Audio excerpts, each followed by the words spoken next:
Hello students, welcome back.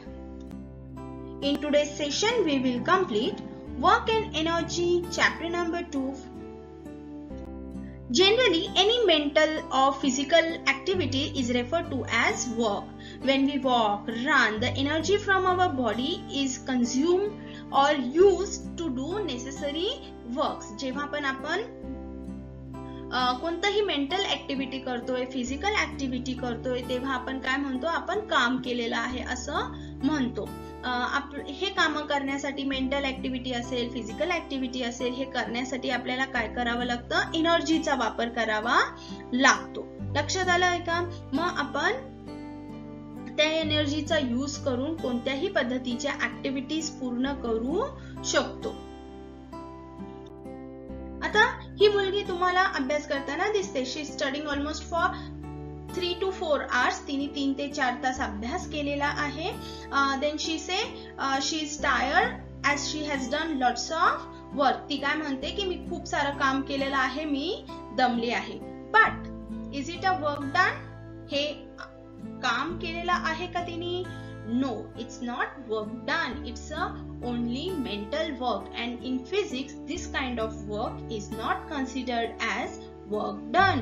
आता physics मध्ये अशा कामाला आपण अभ्यास केलेला जो आहे त्याला आपण काम केलेलं आहे असं म्हणत नाही. फिजिक्स मध्ये अभ्यास केलेला काय म्हणतात बघूया. जेव्हा पण एखादी वस्तू, whenever a object is displaced from its position, जेव्हा पण एखादी वस्तू त्याच्या जागेवरनं हलून दुसऱ्या जागेवर जाते तेव्हाच आपण म्हणतो की काहीतरी काम झालेलं आहे. तुम्हाला पहिल्या मजल्यावरनं एखादी चेअर न्यायची, चेअर तुम्ही दुसऱ्या मजल्यावर नेताय, मग पहिल्या मजल्यापासून दुसऱ्या मजल्यापर्यंत ते काय झालेलं आहे, काम केलेलं आहे, वर्क डन आहे. So work done can be said as when a force applied on an object causes displacement of the object. जेव्हा पण आपण फोर्स अप्लाय करतोय ऑब्जेक्ट वरती आणि तो ऑब्जेक्ट जागा बदलतोय त्यालाच आपण काय म्हणणार आहे, वर्क डन असे म्हणणार आहे. when a force applied on an object cause displacement of the object, object displace होतोय त्यालाच वर्क डन असे म्हणणार आहोत. आता आपल्याला बघायचंय की डिस्प्लेसमेंटचं काय आहे. मग आता बघा, इथे हा मुलगा टॉय कारशी खेळतोय. He is playing with a toy car and the car has displace some area. आता त्यांनी काय केलेलं आहे, थोडासा एरिया काय केलेला, डिस्प्लेस केलाय. म्हणजे ती कार टॉय जे आहे इथून स्टार्ट झालं, बरोबर की नाही, इथून स्टार्ट झालं आणि इथे थांबतंय. म्हणजे एवढा जो एरिया आहे, म्हणजे हा जो एरिया आहे हा काय केलाय, कव्हर केलेला आहे, डिस्प्लेस केलेला आहे. Work done by a force acting on an object is the product of the magnitude of the force and the displacement of the object in the direction of the force. आता work done काय असणार आहे, आता आपण कशावर force लावतोय, ह्या toy वर फोर्स लावतोय, बरोबर की नाही. आता ह्या टॉय वर फोर्स लावल्यानंतर किती मॅग्निट्यूड, म्हणजे किती जास्त लावलाय, किती कमी लावला आहे, त्याचे जे स्वरूप आहे, कशा पद्धतीचे, कमी आहे, जास्त आहे आणि कोणत्या दिशेमध्ये तो डिस्प्लेस होतोय हे पण वर्क डन मध्ये काउंट केलं जातं. Thus, work equals to force into displacement. मग आपण शिकलोच आहोत work equals to force into displacement. मग आपण काय लिहिणार, W equals to F into S. आता इथे ही जी मुलगी आहे ती एका ब्लॉकनी खेळते. आपण एक लाकडाच्या तुकड्यासोबत खेळते. From point A to point B she has to shift that, or we can say she needs to displace that object. So the displacement of an object is in the direction of the force. म्हणजे जी displacement आहे ती फोर्सच्याच direction मध्ये होते, फोर्सच्याच direction मध्ये होते. तेव्हा आपण काय म्हणणार आहे, W equals to force into S. That time the work done will be F into S. That means force into displacement. Now when a girl plays a toy with the help of a string, the direction of the force is different from the that of displacement. आता इथे ही जी मुलगी खेळते ते एका toy car सोबत खेळते, toy सोबत खेळते, पण ती काय करते, दोरीने त्याला खेचते. मग दोरीने खेचताना डिस्प्लेसमेंट इकडे आहे आणि अप्लाइड फोर्स ह्या दिशेला आहे, म्हणजे तिथे काहीतरी फरक आहे की नाही? बरोबर. The direction of force makes an angle with the direction of the displacement. मग डायरेक्शन ऑफ फोर्स म्हणजे हा जो फोर्स अप्लाइड होतोय अपवर्ड डायरेक्शन मध्ये आणि इथे स्ट्रेट डायरेक्शन मध्ये काय होतंय, डिस्प्लेसमेंट होतंय. मग इथे काय फॉर्म होतोय, एक अँगल फॉर्म होतोय. In this case, in order to calculate the amount of work done, we have to convert the applied force into the force acting along the direction of the displacement. मग इथे work done आपल्याला काय करावं लागेल, calculate करताना सोपं जाईल का? नाही, पण आपण काय शिकलो आहोत, work done equals to F into S. जेव्हा डिस्प्लेसमेंट आणि फोर्स एकाच डायरेक्शन मध्ये असेल तेव्हा आपण हा फॉर्म्युला यूज करणार आहोत. आणि जेव्हा अशा पद्धतीने काही अँगल्स फॉर्म करते, म्हणजे फोर्स वेगळ्या डायरेक्शन मध्ये आहे, डिस्प्लेसमेंट वेगळ्या डायरेक्शन मध्ये आहे, मग तेव्हा काय करायचं, मग आपल्याला काय करावं लागेल, त्याला कन्वर्ट करावं लागेल. लक्षात आलं का? मग तो फॉर्म्युला बघूया. आता इथे हा काय अप्लाइड फोर्स होता आपला आणि हा होता डिस्प्लेसमेंटचा. तेव्हा if late F be the applied force and F1 be its component in the direction of the displacement. आता आपला जो मेन अप्लाइड फोर्स होता तो काय होता, स्ट्रेट लाईन मध्ये होता आणि हा जो F1 चा आहे हा आपण एज्युम केलेला आहे. फक्त त्याच्या F च्या जागेवर आपण सप्लिमेंट म्हणून घेतलेला आहे F1. Let S be the displacement. The amount of work done is given by W equals to F1 into S. मग ह्या सिच्युएशन मध्ये जेव्हा आपण F1 कॅल्क्युलेट करण्याचा प्रयत्न करतोय, मग आपण त्यावेळेस आपण काय करणार आहे, W equals to F1 म्हणजे फोर्स इंटू डिस्प्लेसमेंट. ही आपली काय झाली, इक्वेशन नंबर 1 झाली. मग आपण हा जो अँगल फॉर्म झालेला आहे, आपण ह्याला काय म्हणतो, थीटा म्हणतो. ह्याला काय म्हणणार आहे, थीटा. मग cos theta equals to base into hypotenuse. आता कॉस थीटा कॅल्क्युलेट जेव्हा आपण करतो तेव्हा त्याचा फॉर्म्युला काय आहे, बेस इंटू हायपोटेन्यूज. मग आता cos theta equals to F1 by F म्हणजे cos theta equals to F1 upon F. मग F1 ची व्हॅल्यू आपल्याला काय मिळाली आहे, F cos थीटा. आपल्याला F1 ची व्हॅल्यू काय मिळाली, F cos theta. Thus the work done by F1 is W equals to F cos theta S. मग आपल्याला ही जी व्हॅल्यू आहे F1 ची, ही जी मिळालेली व्हॅल्यू आहे ती आपल्याला ह्या इक्वेशन मध्ये टाकायचं आहे. मग आपण W F1 च्या जागेवर काय लिहिलं आपण, what we have written F cos theta आणि S. W equals to F S cos theta. आपल्याला काय मिळालं, ते फॉर्म्युला मिळालाय कशाचा, work डनचा.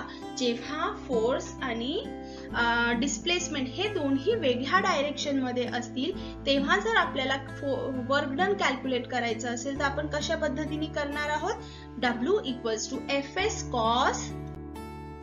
Now let's see the unit of work. We will use the formula work equals to force into displacement. In SI system, the unit of force is Newton and the unit of the displacement is meter. Thus, the unit of work is Newton meter. This is called joules. आता आपण जेव्हा आपण work साठी unit calculate शोधतोय तर मग SI system मध्ये काय आहे ते बघूया पहिले. नाव फोर्स ची युनिट काय असते SI सिस्टम मध्ये, न्यूटन असते. डिस्प्लेसमेंट ची काय असते, मीटर असते. मग दोन्ही एकत्र केल्यावर काय मिळणार आपल्याला, न्यूटन मीटर. आणि हे जे न्यूटन मीटर आहे त्यालाच आपण काय म्हणतो, जूल्स म्हणतो. काय म्हणणार आहे आपण, जूल्स म्हणणार आहोत. 1 joules equal to, if a force of 1 Newton displaces an object through 1 meter in the direction of the force, the amount of work done on the object is 1 joule. जेव्हा आपण 1 न्यूटनचा force एखाद्या object वरती लावल्यानंतर 1 metre पर्यंत तो नेला जातो, तेव्हा आपण जेवढा पण वर्क डन झालेला आहे, जेवढं पण काम झालेलं आहे, त्याला आपण काय म्हणतो, 1 जूल. तेव्हा आपण त्याला काय म्हणणार आहे, 1 joule. So therefore 1 joule equals to 1 Newton into 1 meter. 1 joule equals to 1 N into 1 M. ह्या पद्धतीने लिहिलं जातं. युनिट ऑफ वर्क आता आपण CGS सिस्टम मध्ये बघूया. The unit of force is dyne and that of displacement is centimeters. Thus, the unit of work done is dyne centimeter. This is called an urge. आता त्याला आपण काय म्हणतो, urge म्हणणार आहे. आता CGS युनिट मध्ये, CGS म्हणजे काय आहे, सेंटीमीटर ग्रॅम सेकंड सिस्टम. त्याच्यामध्ये फोर्सची युनिट काय असते, डाइन असते, डिस्प्लेसमेंटची काय असते, सेंटीमीटर असते. Thus, the unit of work done is dyne centimetre. आणि आता हे जे डाइन सेंटीमीटर आहे त्याला आपण काय म्हणतो, अर्ज म्हणतो. न्यूटन मीटरला आपण काय म्हणतो, जूल्स म्हणतो. आणि डाइन सेंटीमीटरला आपण काय म्हणतो, अर्ज म्हणतो. नाउ लेट्स सी वन अर्ज. If a force of 1 dyne displaces an object through 1 centimeter in the direction of the force, the amount of work done is 1 urge. तेव्हा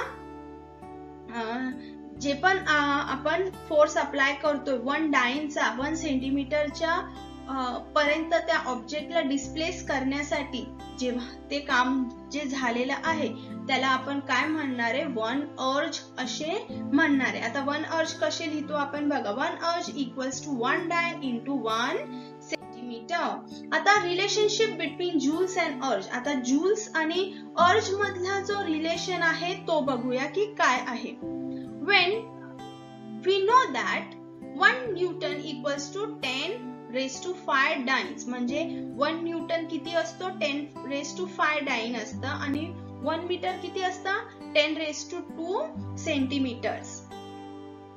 work equals to force into displacement आपल्याला त्या फॉर्म्युल्यामध्ये टाकायचं आहे. मग 1 joule किती आहे, 1 Newton into 1 metre. मग 1 joule आपण काय लिहिणार, 10 raised to 5 dyne into 10 raised to 2 centimetres.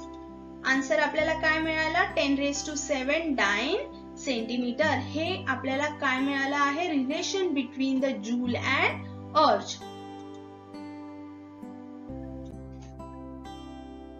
हा, positive and negative and zero work done बघूया काय आहे.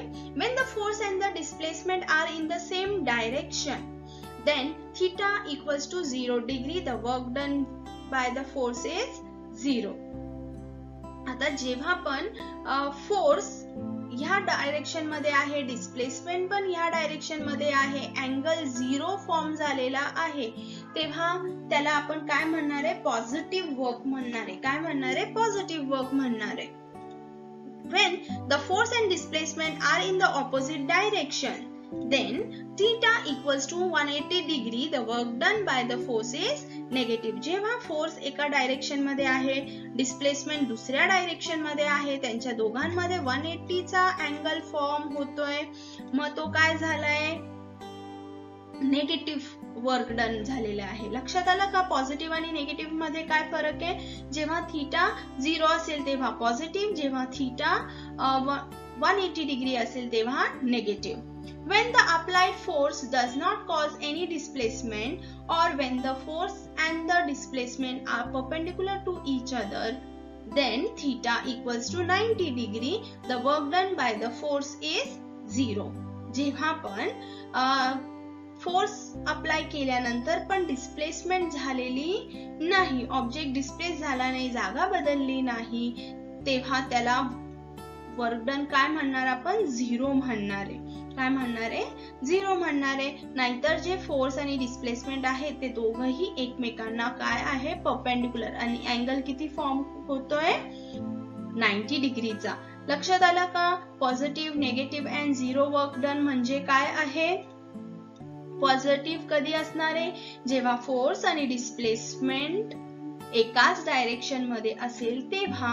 आणि नेगेटिव्ह कधी असणार आहे? जेव्हा force and displacement are in the opposite direction. Then the work done by the force is negative. And when both the force and displacement are perpendicular to each other, then the work done by the force is zero.